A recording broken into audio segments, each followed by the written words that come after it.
असौ मतलब वह, सूर्य, ये दोनों समान ही हैं। समान है उ अयम च असौ च, क्यों? उष्णो अयम उष्णो असौ, ये प्राण भी उष्ण है और सूर्य भी उष्ण है, तो दोनों समान हो गए ना। शरीर में एक नॉर्मल उष्णता रहती है, वो किसके कारण होती है? प्राण के कारण। प्राण निकल गए तो शरीर ठंडा पड़ जाता है फिर। तो ये उष्णता इस प्राण की ही है। और ये कितनी मतलब आश्चर्य की बात है, देखो कितना भी बाहर ठंड क्यों ना हो तो भी शरीर का जो टेम्परेचर है अंदर का वो उतना ही रहता है, और बाहर कितनी भी गर्मी क्यों ना हो तो भी शरीर का टेम्परेचर कितना रहता है? वो ही रहता है। तो ये कितनी सुंदर व्यवस्था है ईश्वर की, उसका वो ही रहता है 98.6, उतना ही रहता है, कितनी भी ठंड हो कितनी भी गर्मी हो। तो कह रहे हैं कि ये दोनों समान हैं, ये भी उष्ण है वो भी उष्ण है।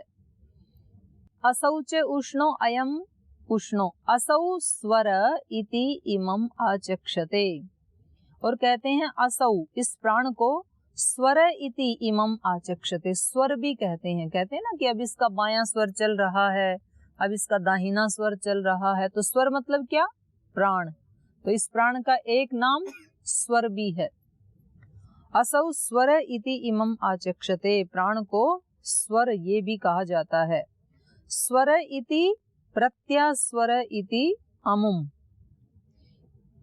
स्वर जो है वो क्या है? इमम, ये जो प्राण है ये क्या है? स्वर। और प्रत्यास्वर अमुम, अमुम मतलब वह, सूर्य, ये स्वर है और वो प्रत्यास्वर है। सूर्य क्यों है वो बता रहे हैं अभी आगे। स्वर इति इमम आचक्षते, इस प्राण को तो स्वर कहते हैं, और स्वर इति प्रत्यास्वर इति अमुम, हाँ उसको दोनों कहते हैं, ये कह रहे हैं।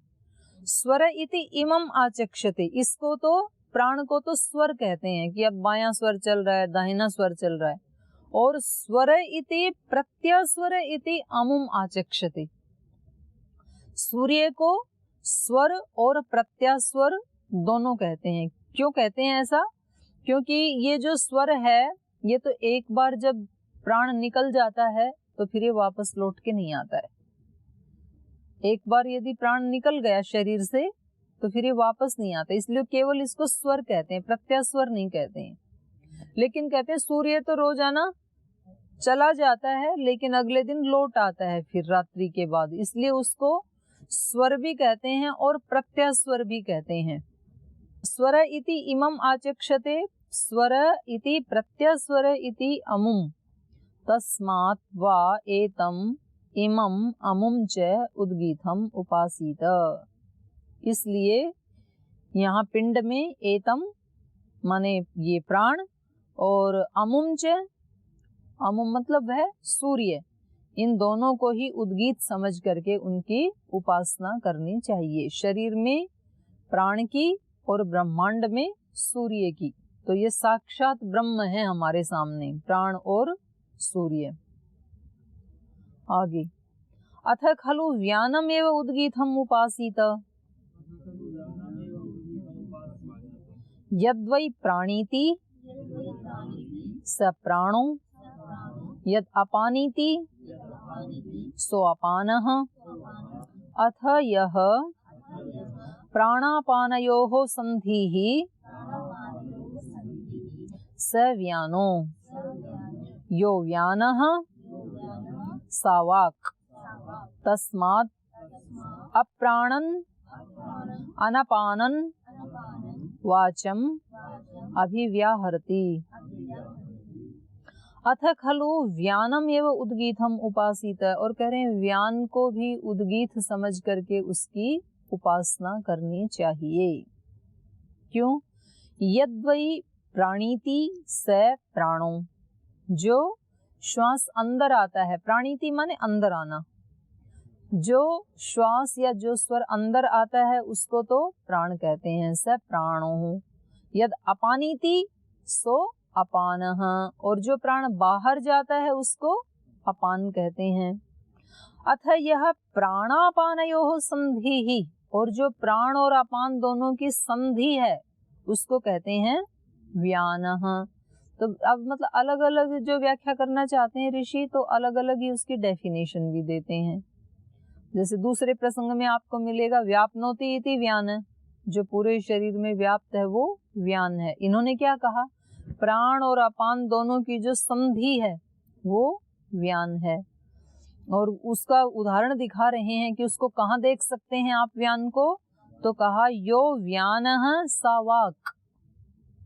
प्राण में नहीं, प्राण अलग अपान अलग, प्राण तो अंदर आने वाला, व्यान तो बाहर जाने वाला, और व्यान दोनों की संधि। और उसका उदाहरण क्या है, वाक्। यो व्यानः सा वाक्, जो हम व्यान रूपी प्राण बता रहे हैं वो कौन है, वाणी। कैसे, तस्मात् अप्राणन अनापानम अनापानन वाचम अभिव्याहरति। जब ये व्यक्ति बोलता है तो ना श्वास अंदर लेता है ना बाहर निकालता है। बोलता है तब तक ये दोनों क्रियाएं रुक जाती हैं ना आप अंदर ले रहे हैं ना बाहर निकाल रहे हैं, जब तक बोलते हैं तब तक। तो ये जो बोल रहे हैं इस पीरियड को क्या कहेंगे, व्यान। इस प्राण को ना ये प्राण है ना अपान है, बल्कि दोनों की संधि है। तो कुछ थोड़ा थोड़ा अंदर जाता भी रहता है तो थोड़ा थोड़ा बाहर निकलता भी रहता है स्वर के माध्यम से। तो दोनों काम हो रहे हैं ना, और एक तरफ से एक भी नहीं हो रहा है।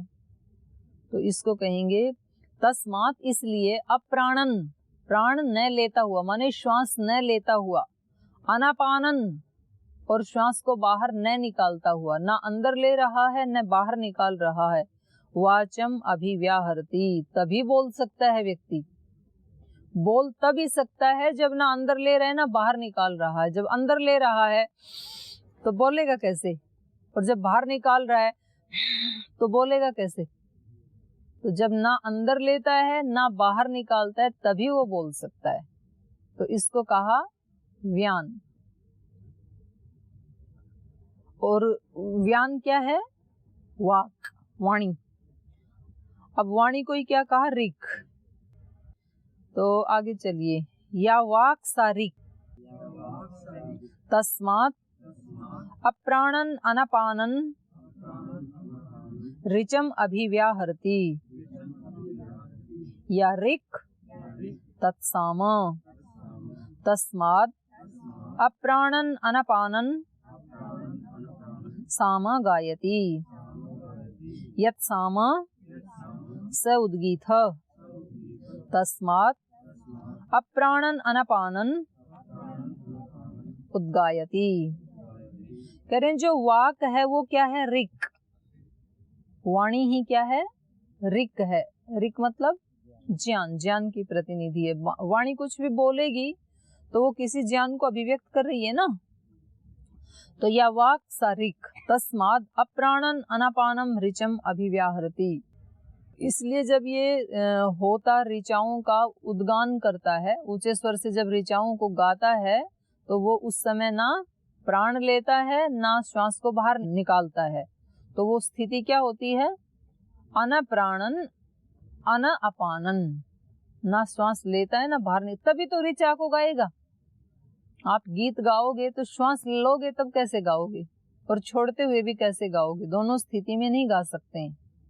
तो बीच वाली जो स्थिति है संधि वाली, उसमें ही ऋचा का गान हो सकता है। अप्राणन अनापानम ऋचम अभिव्याहरति, श्वास अंदर न लेता हुआ और श्वास अंदर न बाहर निकालता हुआ ही ऋचा का गान कर सकता है। या ऋक् तत्साम, और जो ऋक् है वो ही क्या है, साम है। क्योंकि ऋग्वेद की जो ऋचाएं हैं ना वो ही साम गान में उनके कुछ ऋचाओं के ऊपर गान बने हैं। अलग मंत्र नहीं है सामवेद में। कुछ ऋचाएं ऋग्वेद की हैं, कुछ अथर्ववेद की हैं, वो ही रिपीट हो रखी हैं। तो या ऋक् तत्साम तस्माद् अप्राणन अनापानन साम गायति। इसलिए जब सामगान करता है तो वो ना श्वास ले सकता है ना बाहर निकाल सकता है। ऐसी स्थिति में ही सामगान कर सकता है, श्वास न लेता हुआ न बाहर निकालता हुआ।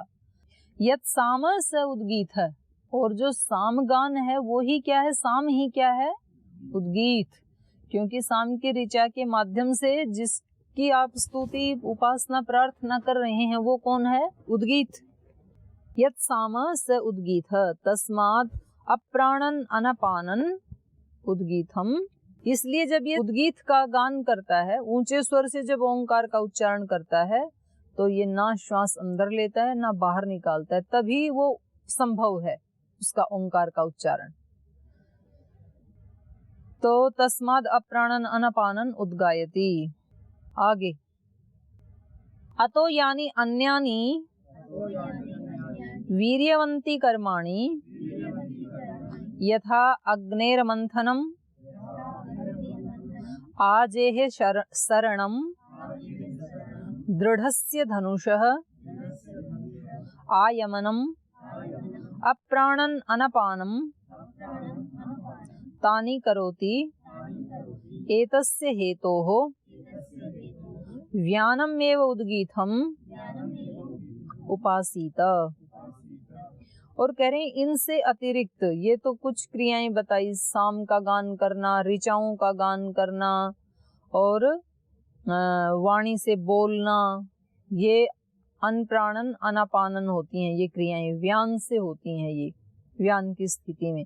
ऐसे ही करें अतो यानी अन्यानि वीर्यवंती कर्माणि, और भी दूसरे कर्म जो कैसे हैं, जिनमें बल लगाना पड़ता है। वीर्यवंती कर्माणि माने बल वाले कार्य जिनमें ताकत लगानी पड़ती है, वो सब भी। अतो यानी अन्यानि वीर्यवंती कर्माणि, जो बल वाले, बल की अपेक्षा रखने वाले कर्म हैं, जैसे यथा अग्नेह मंथनम, अग्नि मंथन करना।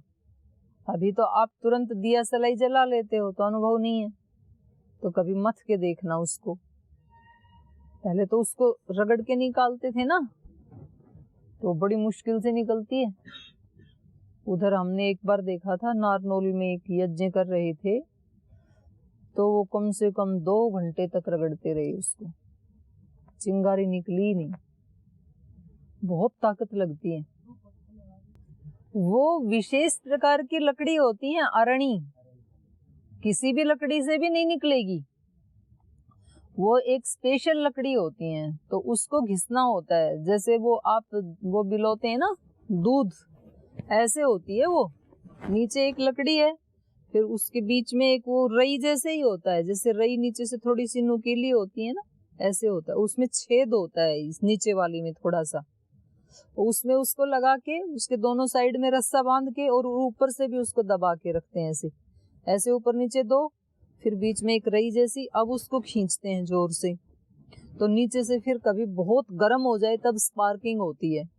उसके आसपास रुई या सूखे कुछ पत्ते जैसे ऐसे डाल देते हैं, तो स्पार्किंग होते ही उसमें धुआं निकलेगी। फिर वो कहेंगे कि प्रज्वलित हो गई है। तो वहाँ तो आचार्य सत्यजीत जी थे, गुरु जी थे, जो नारनौल में किया था ना, एक यज्ञ किया था किसी ने, तो बोले हम पूरे वो वैदिक विधान से ही करेंगे, अग्नि मंथन करके ही अग्नि जलाएंगे। तो वहाँ यज्ञ में चले तो गए, तो हमें तो ये था कि भाई आधे 1 घंटे के बाद दक्षिणा मिल जाएगी, वापस आ जाएंगे। अब वहाँ 2 घंटे हो गए बैठे, अग्नि ना जल के दे, निकले ही ना वो।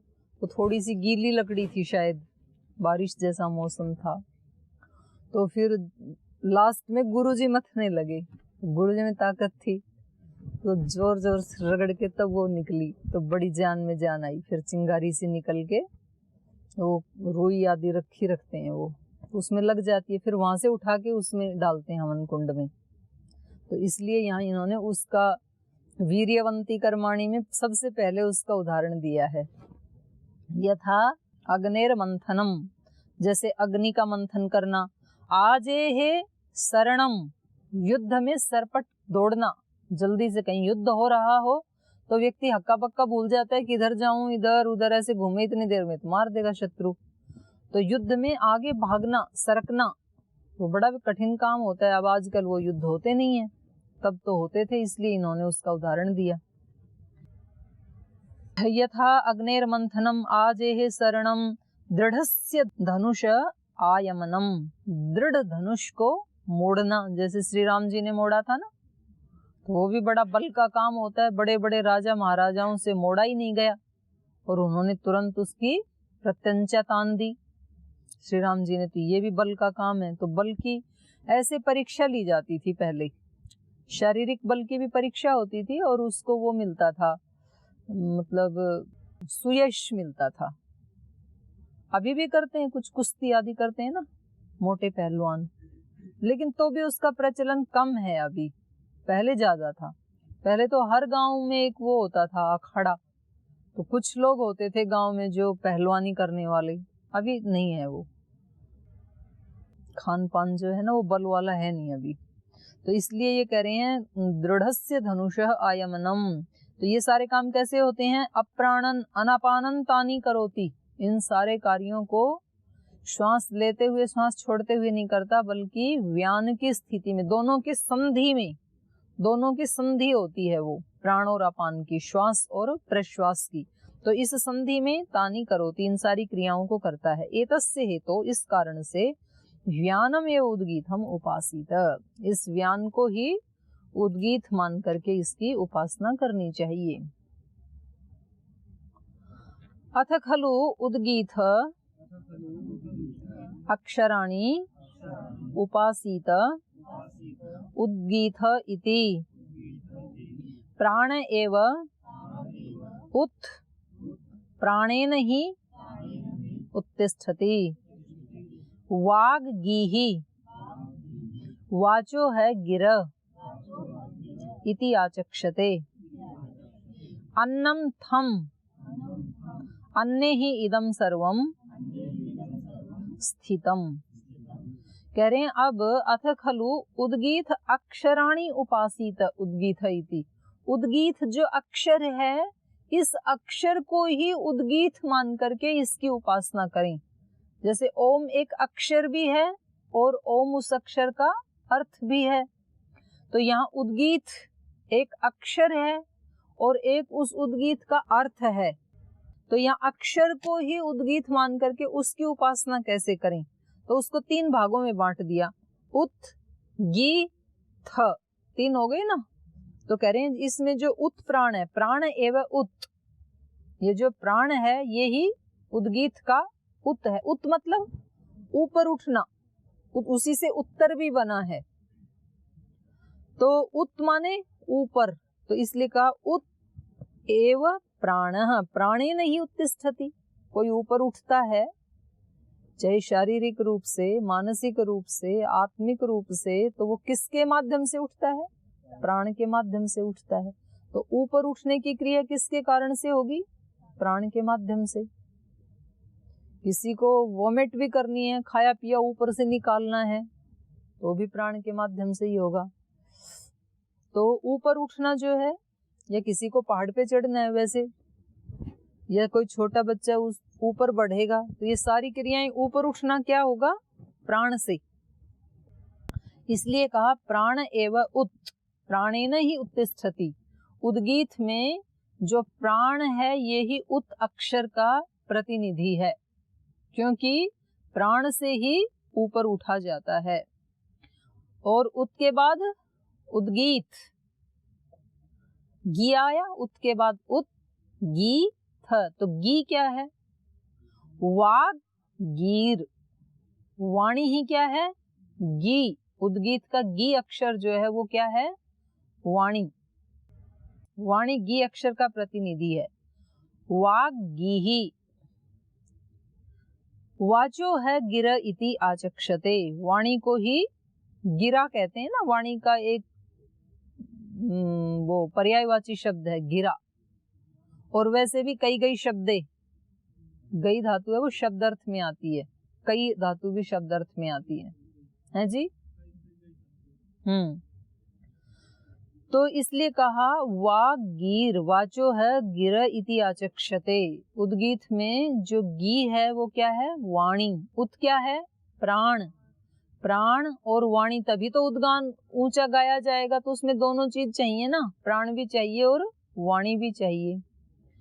और गिर इति आचक्षते। अन्नम थम, तीसरा अक्षर क्या है उद्गीत का? थम, उद्गीतम। तो थम क्या है? अन्न। अन्न, प्राण उत है, वाणी गी है, और अन्न थम। थम मतलब रुकना, स्थम, स्था धातु से, तम नहीं, थम महाप्राण। मराठी भाषा में तो थामा बोलते हैं ना, रुको। हरियाणवी में भी बोलते हैं थम जा। थम मतलब रुक। थम ये तो अंग्रेजी का है, हिंदी का बता रही हूं मैं। इसका अर्थ क्या होता है? रुक जा। नहीं, ये तो किसी को मतलब अच्छा बताने के लिए भी कहा जाता है, तो इसका मुझे ज्यादा ज्ञान नहीं है। पर दो भाषाओं में तो थम इसी अर्थ में आया है, रुकना। तो यहाँ थम मतलब स्थम, स्थागति निवृत्तौ। तो यहाँ उद्गीत में जो थम है वो क्या है? अन्न। तो अन्न से ही ये सारा शरीर थमा हुआ है। थमा हुआ मतलब रुका हुआ है, नहीं तो मर जाए। किसने रोक रखा है शरीर को? डांट रखा है, थाम रखा है। किसने थाम रखा है? अन्न ने। अन्न ना हो तो नहीं थमेगा शरीर, फिर उड़ जाएगा। तो इन्होंने कहा अन्नम थम, अन्न ही इदम सर्वम स्थितम, क्योंकि अन्न में ही ये सारा स्थित है। पूरा शरीर उसी में स्थित है। प्राण भी अन्न में ही स्थित है। अन्न नहीं मिलेगा तो प्राण भी पुष्ट नहीं होगा, कमजोर हो जाएगा। तो उद्गीत, इसका अर्थ क्या हो गया? प्राण, वाणी, अन्न, ये तीनों ही उद्गीत के प्रतिनिधि हैं। तो ये व्यक्ति उद्गीत का उच्चारण कैसे करेगा? जब प्राण पुष्ट होगा, जब इसके पास वाणी अच्छी होगी, और जब ये अन्न खाएगा। नहीं तो कैसे गायन करेगा? ये उद्गीत का गाना कैसे गाएगा? ऊंचे स्वर से कैसे ओंकार का उच्चारण करेगा? तो ये तीनों होने चाहिए। तो उद्गीत अक्षर को ही उद्गीत समझ करके उसकी ही उपासना करें। आगे और बता रहे हैं, द्यौरेव उत अंतरिक्षम गीहि पृथ्वी थम आदित्य एव उत वायुः गीहि अग्निस्थम सामवेद एव उत यजुर्वेदो गीहि ऋग्वेदस्थम दुग्धे अस्मै वाग्दोहम यो वाचो दोहो अन्नवान अन्नादो भवति ये एतान एवं विद्वान उद्गीत अक्षराणि उपास्ते उद्गीत इति। अब और बता रहे हैं, उद्गीत को ही पूरे ब्रह्मांड में घटा रहे हैं। ये तो पिंड में घटाया पहले, प्राण, वाणी और अन्न। तो ये तो अध्यात्म वर्णन हो गया उद्गीत अक्षर का। और अभी ब्रह्मांड में उद्गीत अक्षर का अर्थ क्या है? द्यौ एव उत, द्युलोक ही उत है, क्योंकि वो सबसे ऊपर है ना। और अंतरिक्षम गीहि, उद्गीत के 3 अक्षर हैं, तो द्युलोक उत है, अंतरिक्ष लोक गीहि है। और पृथ्वी थम, पृथ्वी में आके सारे प्राणी स्थिर हो जाते हैं फिर। तो ये तीनों मिलकर के, तीनों लोक मिलकर के क्या हैं? उद्गीत के प्रतिनिधि हैं, उद्गीत की ही उपासना कर रहे हैं ये। आदित्य उत, आदित्य ही उत है, वायु गीहि और अग्नि थम। तो ये तीनों मिलकर के उद्गीत बनते हैं। आदित्य उत है, सबसे ऊपर वाली ज्योति, फिर वायु अंतरिक्ष की शक्ति, ये गी हो गई, और अग्नि पृथ्वी लोक की शक्ति। तो ये उद्गीत हो गया। ऐसे ही सामवेद उत, क्योंकि वो ऊंचे स्वर से गाया जाता है। सामगान जो है ना, साम की ऋचाएं सबसे ऊंचे स्वर से गाई जाती हैं। झड़ी सी लग जाती है जब सामगान होता है, तो सबसे ऊंचे स्वर से गाया जाता है। इनका एक वो है, इनकी स्पीड और इनकी पिच अलग अलग है। सामवेद के मंत्रों को किस पिच में और किस स्पीड में गाया जाएगा वो तय है। ऐसे यजुर्वेद का सबसे स्लो है, सबसे स्लो पार्ट यजुर्वेद का होता है, और पिच भी लो होती है उसकी। और ऋग्वेद की सबसे फास्ट है गति, और पिच उसकी मीडियम है। हाई पिच सबसे सामगान की होती है। तो इसलिए कहा सामवेद एव उत यजुर्वेदो गीहि और ऋग्वेदः थम। तो ये तीनों मिलके साम यजुः और अथर्व ये मिलके उद्गीत बनते हैं। अस्मयी वाग दोहम यो वाचो दोहो अन्नवान अन्नादो भवति ये एतान एवं विद्वान। तो इन ऊपर के ब्रह्मांड के और पिंड के इस वर्णन को जो ऐसा जानता हुआ, उद्गीत अक्षर को घटाता हुआ, ये एतान उद्गीत अक्षराणि उपासते, जो इस उद्गीत अक्षर का उपासक होता है, उद्गीत इति इस उद्गीत अक्षर का उपासक होता है, अस्मयी इस उपासक के लिए, वाग्दोहो वाग्दोहम दुग्धे इस उपासक के लिए जो वाणी का रस है, वाणी का जो अमृत है, दुग्ध है, वो ये उद्गीत दुग्धे दूह देता है। माने वाणी किसका प्रतिनिधि है? ज्ञान का। ज्ञान का जो सार है वो उद्गीत की इस रूप में उपासना करने वाले इस साधक के लिए अभिव्यक्त हो जाता है वो रस। माने ओंकार का जो सार है, अर्थात जो उसका असली स्वरूप है उद्गीत का, वो इस साधक के सामने जैसे किसी को दूध दूह के दे दिया जाता है ना, ऐसे ही इस वाणी का रस जो दूहने योग्य है, अमृत, वो इस साधक के सामने उपस्थित हो जाता है, जो इस सारे ब्रह्मांड में भी उद्गीत को साक्षात देख करके उसकी उपासना करता है और पिंड में भी उस उद्गीत को साक्षात जान करके उसकी उपासना करता है। तो यह एतान एवं विद्वान, जो इन ऊपर के द्युलोक, अंतरिक्ष लोक, पृथ्वी लोक, साम यजु ऋग्वेद को, प्राण, वाणी और अन्न को, इन सब को उद्गीत का ही प्रतिनिधि मान करके उसकी उपासना करता है, उसके लिए उद्गीत अक्षराणि उपासते उद्गीत है इति अस्मयी वाग्दोहम, उसके लिए ये वाणी दोहम दुग्धे सार रूप को दुह देती है। वाणी का जो सार है, ज्ञान का जो सार है, दोहम माने सार, दुग्धे मतलब दुह देती है, दे देती है, अभिव्यक्त कर देती है।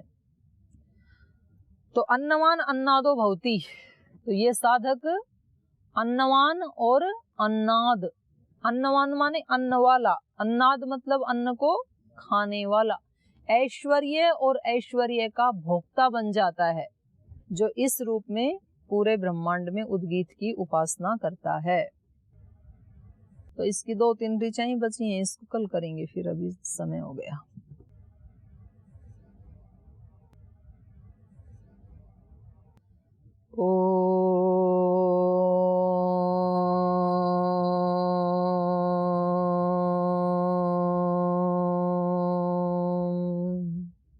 शांति शांति शांति।